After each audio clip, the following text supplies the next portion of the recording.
Assalamualaikum warahmatullahi wabarakatuh.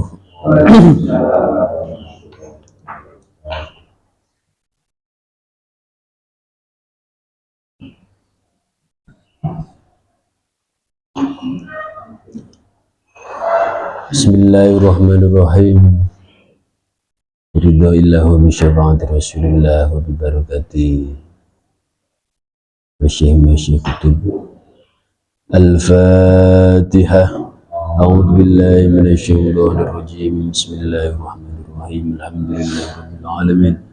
Ar-Rahmanir Rahim. Maliki yaumiddin. Iyyaka na'budu wa iyyaka nasta'in. Ihdinas siratal mustaqim. Siratal ladzina an'amta 'alaihim ghairil maghdubi 'alaihim waladdallin. Amin.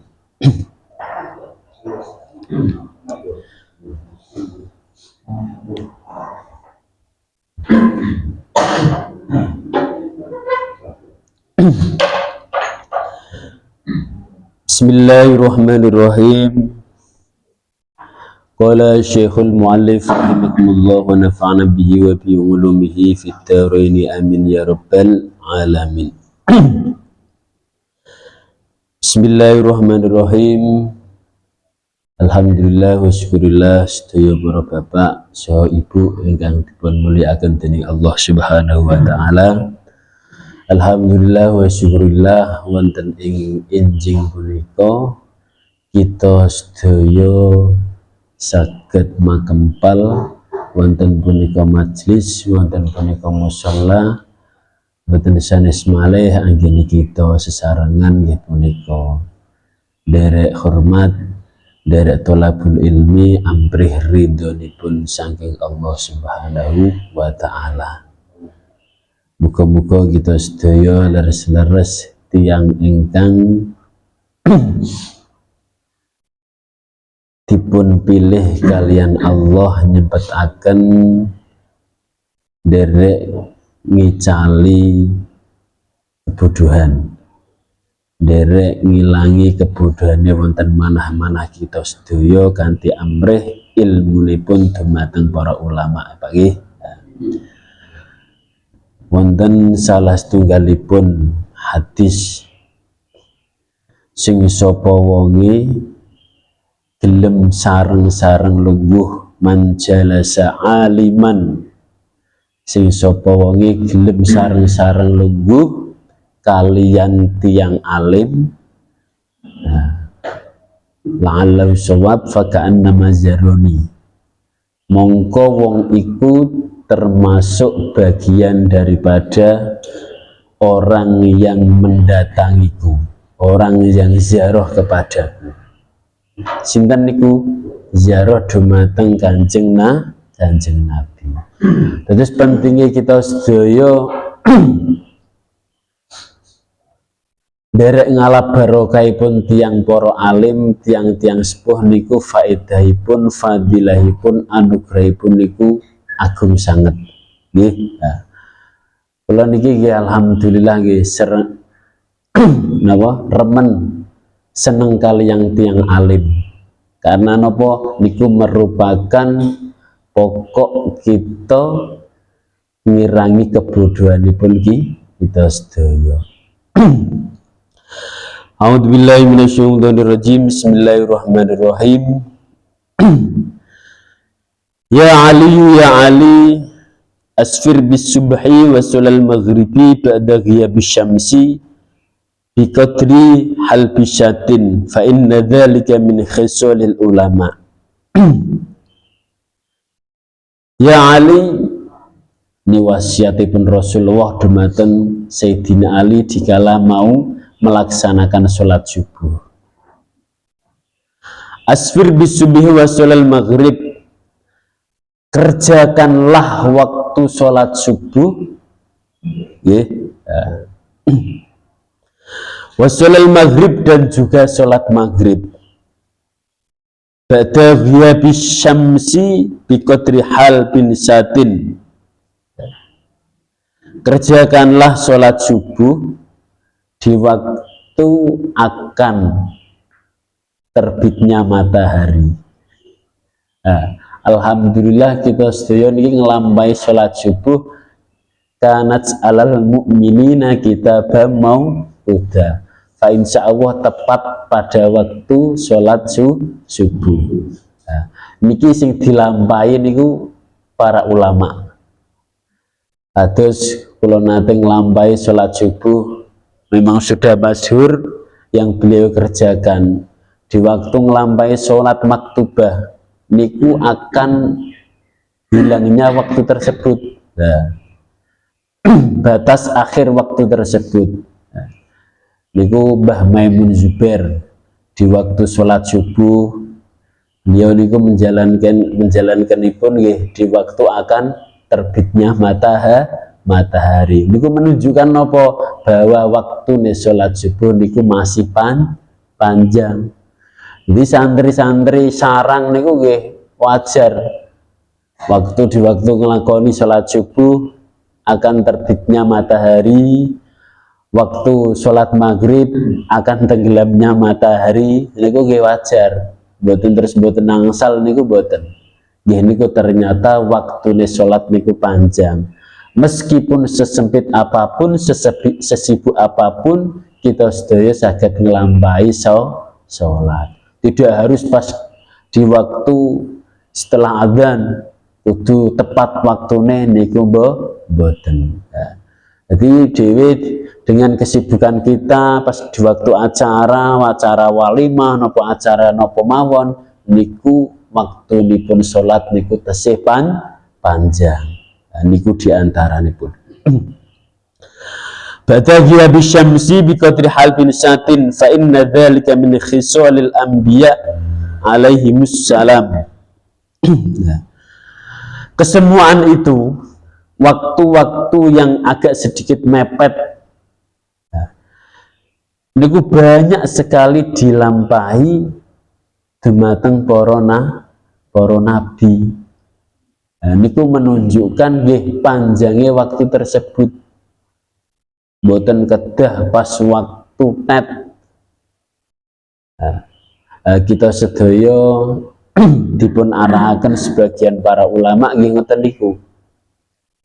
Kalau kita mau melaksanakan sholat di waktu muadzin mengumandangkan adzan, segeralah untuk segera mengambil air wudu.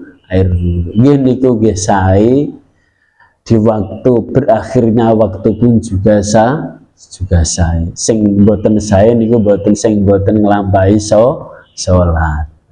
Alhamdulillah wa syukurillah, selama kita masih mampu untuk melangkahkan kaki menuju musola, menuju masjid, alangkah baiknya kita selaku orang mukmin laki-laki diharuskan untuk bisa berjamaah di masjid, bisa berjamaah di musola. Karena apa? Fadilahipun tiang nglampahi sholat jamaah niku luar biasa. Terlebih kewajiban sholat maktubah, nggih. Nah, sholat maktubah karanten apa? Tiang jaler seseorang laki-laki niku termasuk terkena hukum fardhu kifayah. Nggih. Niki makalah Imam Syafi'i. Imam Syafi'i menganjurkan setiap seorang laki-laki niku tergolong orang yang terkena hukum fardhu kifayah. Kedah sholat jamaah dan masjid. Nah, kalau tiang istri dia terkena hukum fardhu kifayah, akan tetapi seorang perempuan niku mempunyai hak untuk melaksanakan sholat jamaah. Boten wajib tapi mempunyai hak untuk melaksanakan sholat jamaah. Kados tiyang ingkang sampun ditinggal suaminipun tapi pengen jamaah. Jadi kalau sholat ning jamaah ning musola ning masjid niku mengakibatkan timbul fitnah. Nah, Dewi mikir timbul fitnah ya selamanya seorang perempuan susah untuk melaksanakan sholat berjamaah niku diantaranipun. Meskipun seorang perempuan niku tidak diperuntukkan untuk melaksanakan jamaah di masjid, di musola, akan tetapi mereka mempunyai hak untuk melaksanakan sholat jamaah. Mosok ora oleh ning masjid teh sholat minggu ini tonggone makanya malah fitnahnya dak lebih-lebih ya. Nah, niku diantaripun fadilaipun tiang ingkang nglampahi sholat jamaah. Bahkan dulu ada seorang pemuda niku tiang niku mboten nate sing jenenge ninggal sholat jamaah.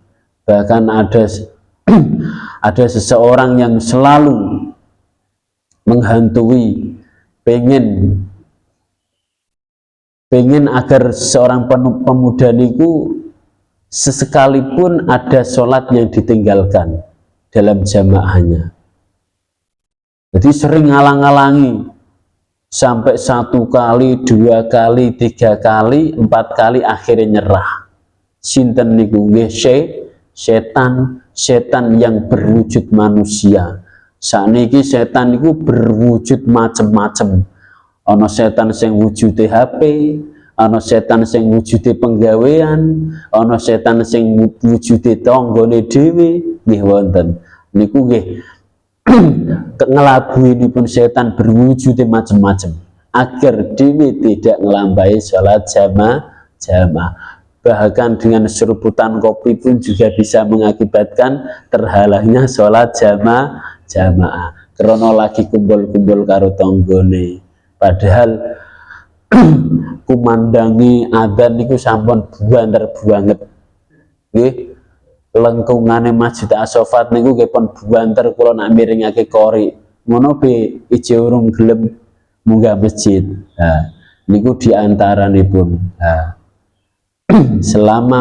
selama kita masih diberikan kekuatan, diberikan kesehatan, monggolah kita sareng-sareng manfaatkan.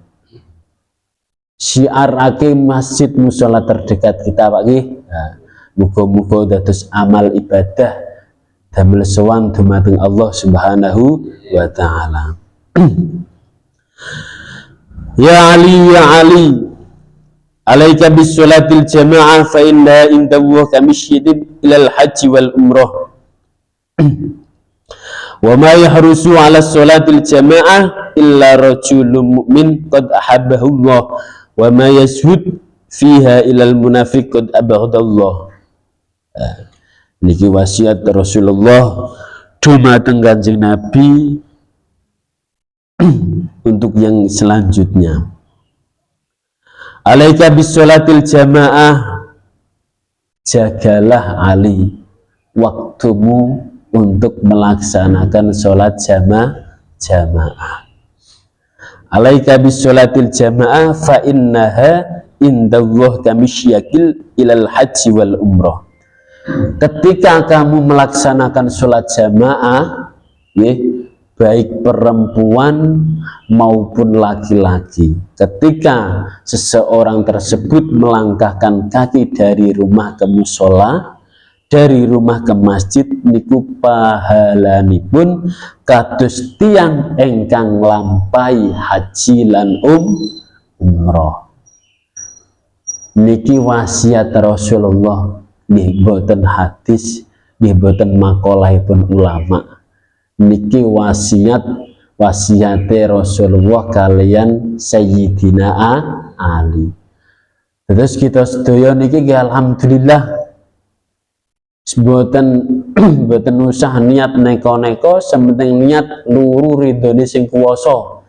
Niat amprih ridhonipun sing kuwasa ketika kita ngelampahi sholat jamaah. Masalah ganjaran wis ben diatur malaikat, mboten usah khawatir.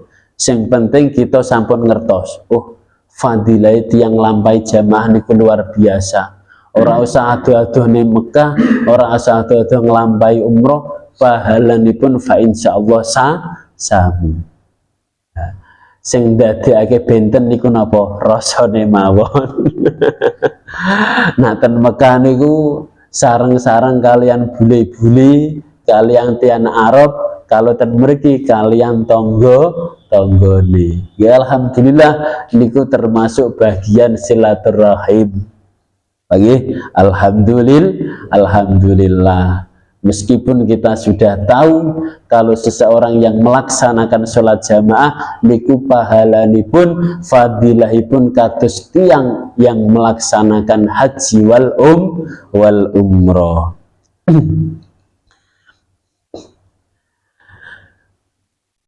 Wa ma yahrusu ala sholatil jamaah illa rajulun mu'min. Tidak ada yang mau melaksanakan sholat jamaah terkecuali hanya seorang laki-laki yang benar-benar iman.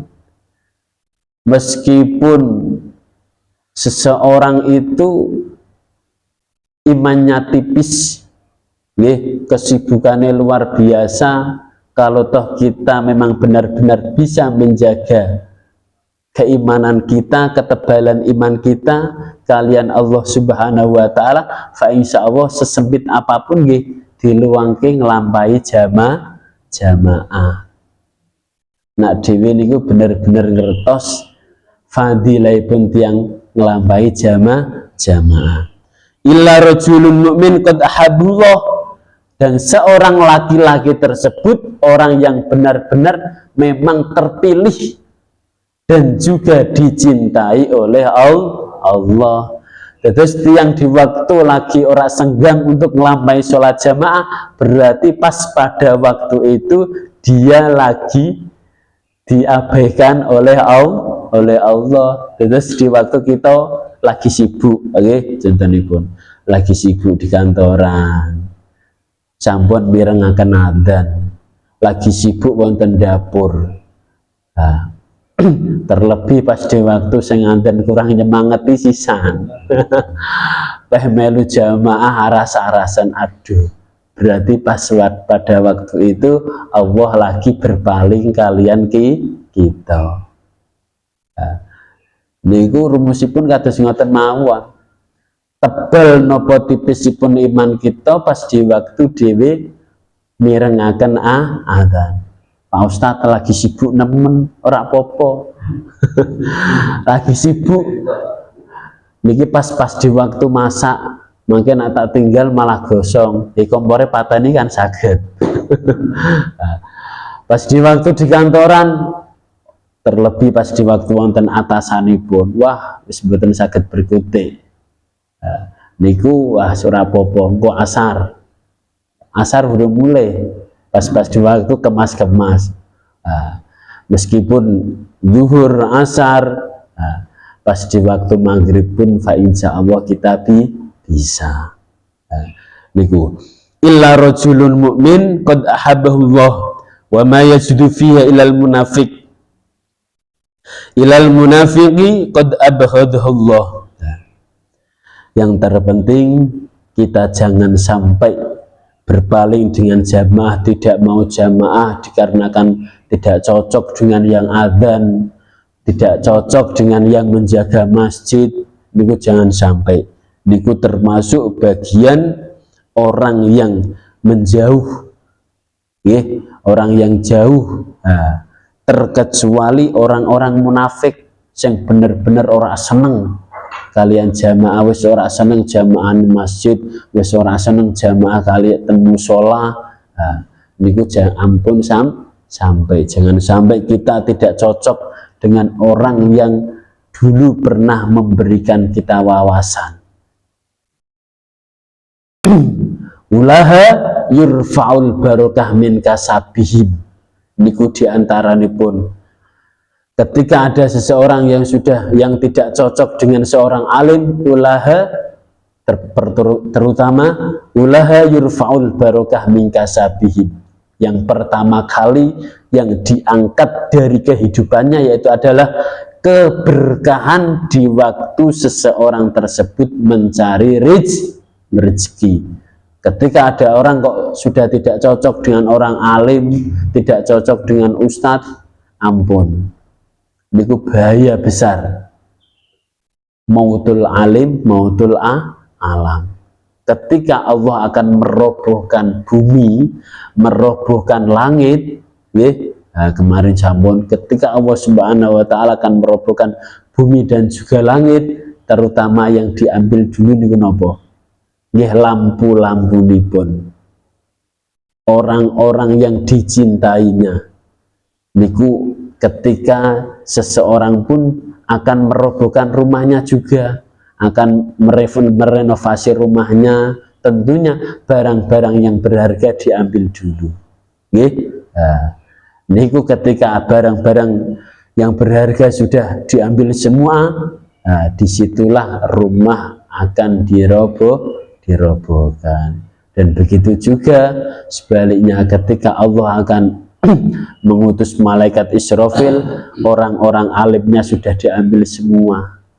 Di antaranya ilmu pertama kali yang diambil, niku sering kula sampai akan ilmu pertama kali yang diambil oleh Allah Subhanahu wa taala dari muka bumi ini, pertama yaitu ilmu waris. Pengertos Pak nggih? Nah, ilmu waris niku pertama kali yang diambil. Makanya saat ini niku prakteke ten kepala rumah tangga niku pun boten sesuai. Sing maune laki-laki cara bahasa wong biyen niku angsal sak bopong kalian sak gendong, saat niki dipukul rata seorang laki-laki kudu sama. Karena apa? Karena bin adil, padahal niku salah. Nggih, berhubung sing wadone niku wah irine luar biasa, kalian sing laki-laki niku akhirnya boten podo, boten roto. Nah, niku diantara niku. Niku pertama kali ilmu yang diangkat oleh Allah yaitu ilmu waris. Yang kedua ilmu apa? Ilmu Al-Qur'an. Makanya untuk kita semua buat penyemangat, meskipun kita tidak sempat untuk membaca Al-Qur'an, tidak sempat untuk belajar Al-Qur'an, tidak bisa membaca Al-Qur'an, setidaknya penerus-penerus kita, putra-putri pun kita sedaya kita didik sebaik mungkin agar bisa membaca Al-Qur'an. Kalau Al-Qur'an sudah diabaikan, sudah diambil, dunia ini kukut, rampungan, wis rampungan. Wis ra ono sing percaya kalian ilmu waris, wis ra ono sing percaya kalian ilmu Al-Qur'an. Kalau Al-Qur'an sudah diambil, wallahu alam bisawab dunia ini. Bapak-bapak, ibu ingkang kalau hormati, disitulah pentingnya kita sedaya ngelampai sholat jamaah. Nih, yang penting kita mantep yakin kalau bacaanipun tiang engkang ngimami yang mengimami kita niku lebih mampu daripada kita, cukup ngoten mawon. Nggih. Karena apa? Nah dhewe kok ngerasa kurang terus niku sifatnya manusa sampun. Nggih. Nah, kita sampun yakin diimami kalian tiang engkang lebih mampu daripada kita. Niku sampun cukup. Mboten usah sing pinuk-pinuk kados Imam Sudes. Angel goleki sinten mriki nggih. Nah, sementing dalam segi makhraj, pelafatan, ilmu tajwidnya juga sudah mampu niku sampun cukup. Nah, harusnya kan mungkin mustautin, mboten usah jauh-jauh cari kesana kemari, cukup yang di kalangan situ. Kalau ada yang mungkin mustautin mampu untuk mengimami sudah. Tapi kalau di Semarang wah imamnya dari jauh-jauh. Sing top-top nggih. Nah, niku diantaranipun sampun wayahe. Ya Ali, ya Ali, ahabbul ibadi ila Allah Ta'ala abdun sajidun yaqulu fi sujudihi Rabbi inni dhalamtu nafsi faghfirli dhanbi fa innahu la yaghfiru dhunuba illa anta ya Ali. Ya Ali, wasiatku kepadamu. Nah, sesungguhnya Allah Subhanahu wa Ta'ala niku benar-benar cinta terhadap hamba-hambanya. cinta terhadap umat-umatmu, yaitu adalah hamba yang masih mau sujud.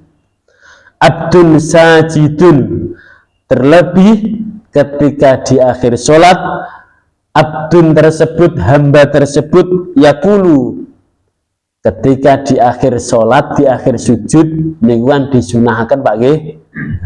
Disunahkan memanjangkan sujud untuk yang terakhir kalinya. Di waktu sujud akhir niku kan disunahkan Pak Nggih. Niku disunahke, tapi khususnya bagi imam ojo suwe-suwe mesake. Wis kesuwen salate, apa meneh salate surate dawu-dawu. Nah, dapat wasiat dari Rasulullah untuk melafadzkan Rabbi inni zulamtu nafsi faghfirli dzambi fa innahu la yaghfirud dzunuba illa anta. Tapi kebanyakan ketika di akhir sujud seseorang itu mempunyai doa masing-masing. Sekiranya dia bisa, ada yang membaca Rabbij'alni muqimas sholati wa min dzurriyyati Rabbana wa taqabbal du'a. Ada Rabbi ghfirli wa liwalidayya warhamhuma kama rabbayani shaghira. Sementing ampun donga. Sementing Rabbana atina fid dunya hasanah. Ampun juga, ampun mau doa makan juga. Allahumma barik lana fima razaqtana. Sujud terakhir malah mocone barik lana fima razaqtana, ya ampun. Ya doa-doa ingkang sae dumateng Allah kalau kita ini memang benar-benar hamba yang lemah. Kalau dulu sebagian ada para ulama, kalau kita memang benar-benar mau menghayati filosofi sholat, ketika kita mengangkat kedua tangan kita, itu kan merupakan pengakuan menyerah kalau kita ini hamba yang lemah. Seperti hanya penjahat ketika sudah didatangi reserse, niwan yang diangkat napa nih? Tangan ini, kedua tangan. Ketika kita sudah mengangkat kedua tangan, di situ kita sudah tidak bisa apa-apa. Mengelawan dor mate, ini filosofi ini pun. Ketika kedua tangan kita sudah kita angkat, di situ kita terlihat lemah di mata Allah. Allahu Akbar. Terlebih kalau kita di tengah-tengah lafadz doa iftitah, inna sholati wa nusuki wa mahyaya wa mamati lillahi rabbil alamin. Sering dipakai Pak Nggih? Ya. Niku termasuk hukumipun sunnah muakkad, sunnah yang dikukuhkan. Karena apa? Karena itu menunjukkan kedzaliman kita, kehinaan kita, keapesan kita dumateng Allah Subhanahu wa taala. Wa khuliqal insanu dha'ifa. Innahu kana madzluman jahula. Karena kita ini termasuk manusia yang bodoh, manusia yang lemah, sing ora iso apa mung buta apa-apa kudu ana. Niku menungso ketika kita sudah takbir melafadzkan inna sholati wa nusuki wa mahyaya wa mamati lillahi rabbil alamin. Dewi ketika tahu apa yang dimaksud dari kalimat tersebut, harusnya kita ini sudah tidak mampu apa-apa Pak. Wong sholate dewi, ibadah dewi yang berupa apapun, ibadah apa saja, ketika kita sudah bersuami beristri, segala amaliyah kita ini kan termasuk bagian ibadah.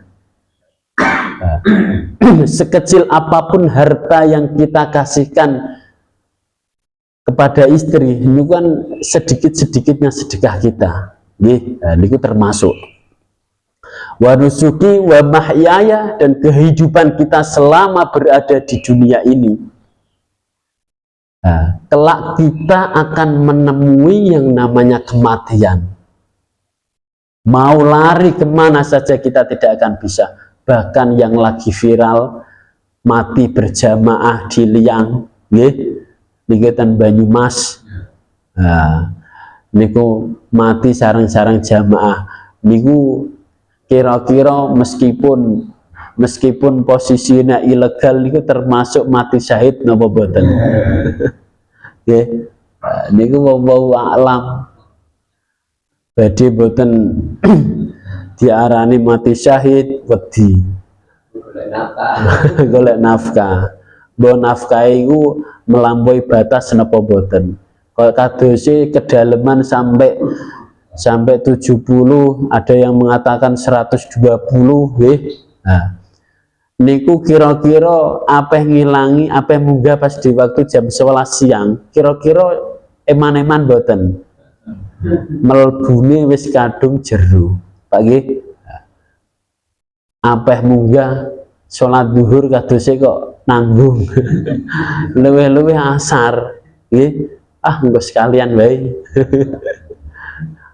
Wis naudzubillah min dzalik. Yang terpenting untuk waktunya waktu kita sedaya perlu kita jagi Pak nggih, di waktu ini sholat duhur disempatkan sholat duhur, waktunya sholat asar disempatkan sholat asar, terlebih pas di waktu kita ngelampai haji kita diharuskan kalau kita tahu ilmunya tayamum boten napa-napa, sholat kalian linggih boten napa-napa, kalian isyarah ya ampun. Isyarah ini dosanya jarang sekali Pak nggih. Meskipun ada sebagian orang yang sampai diberikan qadar oleh Allah sakit sampai puluhan tahun sampai tahunan berbaring di tempat tidur, kira-kira sakit ngelampai sholat napa boten? Kira-kira ngelampai sholat napa boten? Meskipun terakhir kalinya kita diharuskan untuk sholat dengan isyarah mata, sholatnya piye kira-kira Pak? Jaga kesucian saja sudah susah, apalagi menjaga waktu terakhir yang diperuntukkan. Terakhir penangkal sholat yang terakhir itu kan isyarah dengan mata Pak nggih. Niku susah kados napa. Makanya khususnya bagi family, ketika diantara keluarga ada yang diberikan cobaan oleh Allah, tidak bisa melaksanakan sholat dan berbaring di tempat tidur sampai tahun-tahunan, sampai bulan-bulanan, penyakit stroke niwan mboten penyakit itu yang sugih mawon. Nggih sing kere pun sing miskin pun nggih wonten sakniki. Makanya perlu kita jaga. Andaikan di antara orang tersebut itu kok tidak bisa melaksanakan sholat, dihitung mawon. Dihitung, jadi selaku keluarga setidaknya tahu sampai berapa kali yang ia tinggalkan sholatnya. Niku perlu kita tahu. Wa fa'ala bi as-subki. Wa fa'ala bi as-subki. Imam as-subki niku pernah ngelampai sholat, ngodoni sholatnya keluarga nih pas di waktu keluarga ini ada yang dicoba oleh Allah, diuji oleh Allah, tidak melaksanakan sholat sampai tahun-tahunan. Dikarenakan apa? Dikarenakan sakit, berbaring di tempat tidur. Niku dalam kitab I'anatul Thalibin, Imam As-Subki niku ngondoni sholatnya sedulure, ngondoni sholatnya tiang sepuhe. Karena apa? Karena orang tuanya, karena saudaranya itu ada yang dicoba oleh Allah mboten saged nglampahi sholat tahun-tahunan. Imam Subki niku ngondoni tahun-tahunan. Makanya diantara kita ngapunten, kalau kita kok di waktu mudanya ada sholat kita yang masih tertinggal, segeralah untuk mengkodoni. Karena apa? Tanggung jawab besar. Boten amal kita, boten kekayaan kita, harta benda kita yang dipertanyakan. Boten tonggone kita, bojomu ana pira, boten. Nah, niku yang dipertanyakan pertama kali yaitu adalah sholat kita. Awwalu ma yuhasabu bil abda yaumal qiyamah wa ya as-sholat. Pertama kali yang dipertanyakan oleh Allah ketika di yaumil hisab yaitu adalah sholat kita. Nah, untuk itu marilah kita bersama-sama menjaga, mengingatkan putra-putri kita selama mereka sudah tamyiz. Tamyiz niku sampun umur 7 tahun, perlu kita selaku orang tua harus mengingatkan. Kalau kita tidak mengingatkan berarti kita terkena dosa besar, mboten kecil malih. Mosok sing diketokake kok pahala-pahala tok, sing penak-penak tok, sing ra enak nggih kudu ngertos. Andaikan dosa dan pahala kita kok terlihat, kira-kira dewi isine kados napa kalian Allah nggih. Nah, andaikan kok terlihat ora ana wong maksiat. Nah, niku ketika anak-anak sudah mulai menginjak tamyiz, sudah mulai mikir nggih. Nah, tamyiz niku kan anak-anak sudah bisa mulai mikir, 7 tahun kedah kita ajak melampaui sholat. Terlebih kalau sudah menginjak 9 tahun, anak itu harus benar-benar sudah wajib melaksanakan sholat. Kalau menginjak 7 tahun, yang penting kita sudah mengingatkan, satu, keguguran kita sudah hilang. Mbah anak iku ameh sholate ping 18 rakaat, 5 rakaat, 10 rakaat terserah. Yang penting dia sudah melaksanakan sholat. Niku diantaranipun. Ketika anak sudah tamyiz 7 tahun, anak itu harus kita wajib ajak melaksanakan sholat. Kalau sudah balik, sudah mengeluarkan sperma, niku anak itu harus benar-benar wajib melaksanakan sholat tanpa kita suruh. Kalau sudah 9 tahun, tanpa kita suruh, anak itu harus melaksanakan sholat. Kalau anak itu kok masih mau meninggalkan sholat, perlu kita hajar, perlu kita pukul. Nah, niku ketentuan dari madhab kita Imam Syafi'i. Ketika anak sudah 9 tahun, perlu kita pukul ketika mereka tidak melaksanakan sholat. 9 tahun, kalau 7 cukup sekedar kita mengajak, menggugurkan kewajiban kita. Nah, niku kita sarang fungsine manfaatipun kita sedaya sarang-sarang belajar iki kados ngeten iki, mempertahanaken ilmunipun Allah Subhanahu wa taala. Di dunia ini boten enten yang perlu kita perjuangkan terkecuali ilmunya Allah. Ilmunya Allah niku boten saged luntur selama kita masih mau mencari. Tidak akan hilang terkecuali orang itu mati. Makanya pertama kali ilmu yang diambil oleh Allah, ilmu waris. Kalau ada orang kok alim ilmu waris, ilmu rahabiyah, ilmu kitab arut, kalau orang itu kok mumpuni, berarti orang itu mati negasi. 45 sudah meninggal dunia, 48 sudah meninggal dunia. Karena apa? Karena dia alim ilmu waris. Kalau ilmu Al-Quran, yang kedua ilmu Al-Quran, dengan cara apa? Allah mengangkat ilmu Al-Quran itu dengan mengangkat orang-orang yang hafal Al-Quran, yang alim Al-Quran, mufassir Al-Quran. Niku akan diambil terlebih dahulu ketika Al-Quran sudah tidak ada yang mempelajarinya.